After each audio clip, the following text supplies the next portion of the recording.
राम राम। जय माँ भारती, जय हिंदुस्तान। आप सभी का मेरे YouTube राजनीतिक आकलन और विश्लेषण का चैनल सच से साक्षात्कार मुरारी मिश्रा में हार्दिक अभिनंदन एवं स्वागत है।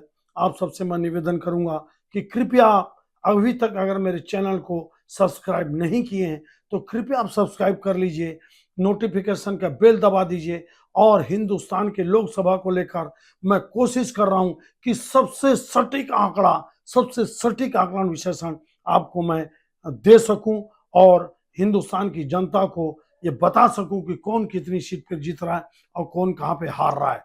ये मेरा आकलन और विश्लेषण आपको सच से साक्षात्कार चैनल पर लगातार स्टेट वाइज मिल रहा है और आप इसको देखते रहिए, समर्थन करते रहिए। आप सबसे निवेदन, सब्सक्राइब और शेयर करते रहिए। आज हम हिंदुस्तान की अति महत्वपूर्ण राज्य पंजाब, जो हमारे किसानों की पवित्र भूमि है, मैं पंजाब के विशेषण आकलन करने के पूर्व जलियांवाला बाग में शहीद हुए वीर शहीदों को और गुरु तेग बहादुर जी, गुरु नानक जी की सबकी पुण्य कर्म भूमि और महान योद्धाओं की भूमि पंजाब की भूमि को, जलियांवाला बाग के सभी शहीदों को कोटि कोटि नमन करते हुए अपना आकलन विश्लेषण करने का मैं प्रयास करता हूं। देखिए, पंजाब 3 भागों में बटा हुआ है, माझा, दोआब और मालवा। आपका रावी नदी और ब्यास नदी के बीच का इलाका माझा कहलाता है, जो पाकिस्तान से चिपका हुआ है। उसी तरह से आपका जो ब्यास और सतलज के बीच का इलाका है वो दोआब कहलाता है और सतलज नदी के नीचे का इलाका आपका ये कहलाता है मालवा।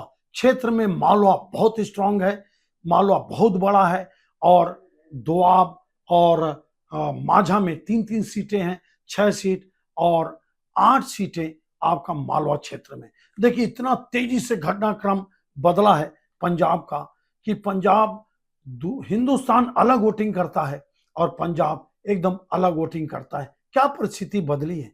देखिए, ये पहला चुनाव है 50-60 सालों में जब स्वर्गीय प्रकाश सिंह बादल जी इस चुनाव में नहीं है।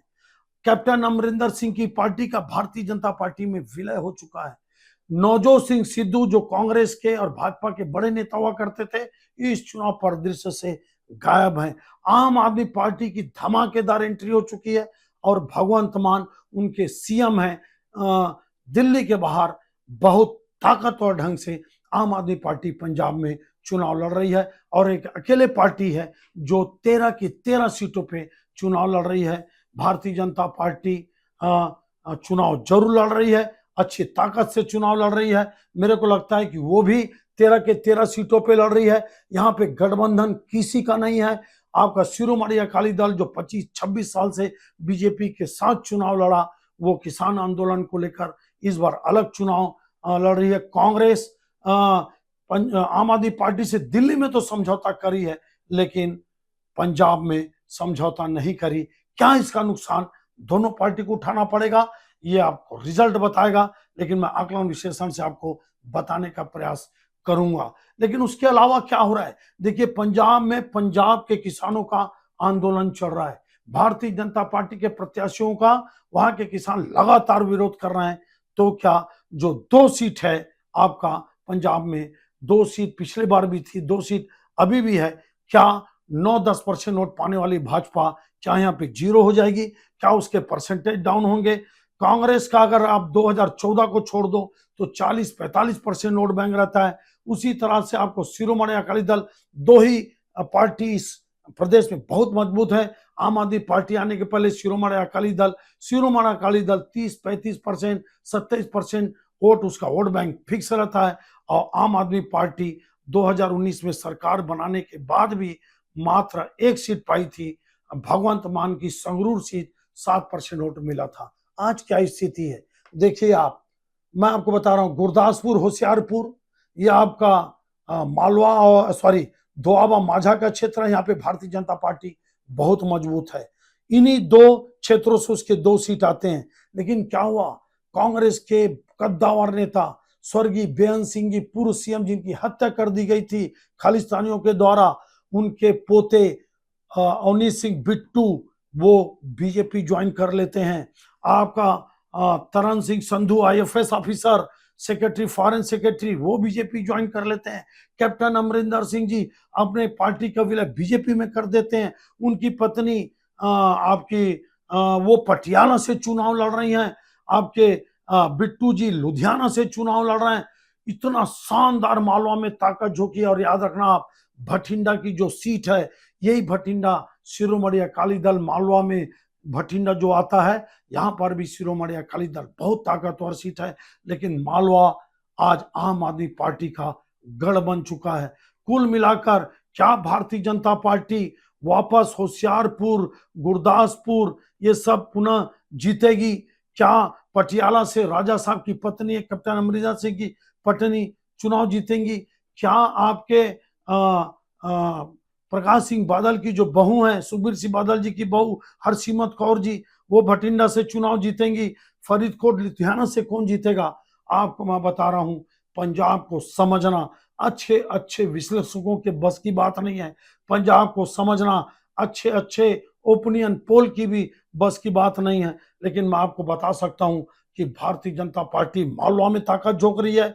भारतीय जनता पार्टी पहले से जो दोआब और माझा में मजबूत थी, फिर से वो दोनों सीटों को होशियारपुर और गुरदासपुर को जीतना चाहती है। लेकिन आज वो लड़ाई में आप चीज एक बात और बता दूं मैं, जो आम आदमी पार्टी के सांसद थे सुशील कुमार रिंकू जी, वो आम आदमी पार्टी को छोड़कर बीजेपी से चुनाव लड़ रहे हैं। क्या स्थिति बनती है? मेरे को लगता है कि भारतीय जनता पार्टी शायद 1-2 सीट की बढ़त बना ले, लेकिन वक्त बताएगा। क्या भारतीय जनता पार्टी 4 ± 2 मतलब 5-6 सीट भी जीत सकती है? क्या आम आदमी पार्टी 6-7-8 सीट जीत सकती है? क्या शिरोमणि अकाली दल अगर 2 सीट भी जीत जाए, भटिंडा के अलावा फरीदकोट या संगरूर या और कोई सीट, क्योंकि संगरूर याद करिए बाई इलेक्शन में आपका शिरोमणि अकाली दल चुनाव जीत चुकी है। लेकिन मेरे को लगता है कि 4 प्रमुख दल इतना शानदार चुनाव लड़ रहे हैं, शिरोमणि अकाली दल, आम आदमी पार्टी, भारतीय जनता पार्टी और कांग्रेस। 2019 में कांग्रेस के 8 सांसद थे। मैं इतना तो आपको गारंटी के साथ बोल सकता हूं कि कांग्रेस के 8 सांसद नहीं जीतेंगे। कांग्रेस 2-3 सीट जीत ले तो बहुत बड़ी बात है। आम आदमी पार्टी यहाँ पे 1 से गेन करेगी। अब वो 4 सीट जीतेगी कि 5 की 6, ये वक्त बताएगा। लेकिन आपको मैं बता रहा हूं, मैं आम आदमी पार्टी को 5 ± 2 देता हूं, बीजेपी को 3 ± 2 देता हूं, शिरोमणि अकाली दल को 2 ± 1 देता हूं और कांग्रेस को 1 ± 1 देता हूं। इस प्रकार से मेजर प्लेयर आज के हिसाब से मेरे को लगता है आम आदमी पार्टी और भारतीय जनता पार्टी रहेगी। भारतीय जनता पार्टी की शानदार एंट्री मालवा के 8 लोकसभा सीटों में हो रही है। ये आकलन विश्लेषण आपको कैसा लगा? अब रिजल्ट मिलाइएगा मेरे। अंतिम एक बात और बताऊंगा मैं, अंत में मेरा एक वीडियो जरूर बनेगा जब मैं पंजाब में आपको फाइनल सीट बताऊंगा। मेरे जितने भी विश्लेषण बन रहे हैं राज्यों के, वो अभी ग्राउंड रियलिटी के पास आधार पर बन रहे हैं। कोई 10 दिन पहले, कोई 15 दिन पहले, कोई 20 दिन पहले। लेकिन अंत में मैं एक वीडियो पंजाब को लेकर और बनाऊंगा जब मैं फाइनल बताऊंगा कि कौन कितनी सीट जीत सकता है। क्या बिट्टू साहब, क्या कैप्टन साहब, क्या उनकी पत्नी, क्या सुशील जी, क्या तरन साथ संधू जी, क्या आपके कैप्टन साहब, जितने जो लोग, जो क्या सुनील जाखड़ जी, क्या ये सब जो लोग हैं, ये अमृतसर की सीट, क्या इन सब पर भारतीय जनता पार्टी जोरदार लड़ाई लड़कर चुनाव जीत सकती है? क्या कि सेकंड और थर्ड आएगी? इसका भी मैं आकलन करके बताऊंगा। इतना मान के चलिए आप। अब आगे आगे भारतीय जनता पार्टी और शिरोमणि अकाली दल का समझौता न होने के कारण दोनों को भयंकर नुकसान है। अगर दोनों समझौता कर लेते तो मैं डंके के चोट पे बोलता कि 13 में ये दोनों पार्टी 8-10 सीट जीतती, 2-3-4 सीट ही बाहर जाती। चूंकि दोनों अलग अलग लड़ रहे हैं तो दोनों को नुकसान बिल्कुल संभव है। लेकिन भारतीय जनता पार्टी की सीट मेरे हिसाब से 2 से बढ़ रही है। यह आकलन विश्लेषण आपको कैसा लगा आप जरूर कमेंट्स करके बताइए। कृपया मेरे चैनल को लाइक, सब्सक्राइब और शेयर करते रहिए। आप सबको बहुत बहुत धन्यवाद। जय हिंद, जय मां भारती।